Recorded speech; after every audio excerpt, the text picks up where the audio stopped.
கள்ளக்குறிச்சி மாவட்டம் கச்சிராயபாளையம் அருகே உள்ள மாத்தூர் கிராமத்தைச் சேர்ந்த வயதான தம்பதியர்களான சீனிவாசன், அகிலாண்டம் ஆகியோர் நேற்றிரவு வழக்கம்போல் சாப்பிட்டுவிட்டு தூங்கிக் கொண்டிருந்தனர்.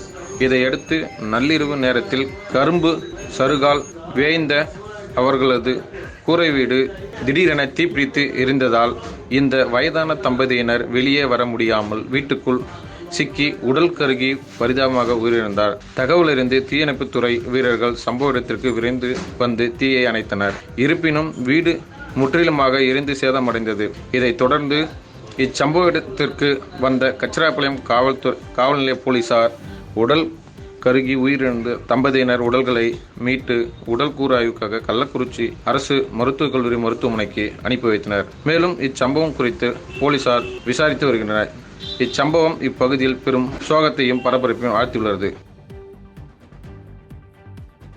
பாதகம் செய்பவரை கண்டால் நாம் பயங்கொள்ளலாகாது பாப்பா, மோதி மிதித்து விடு பாப்பா, அவர் முகத்தில் உமிழ்ந்து விடு பாப்பா.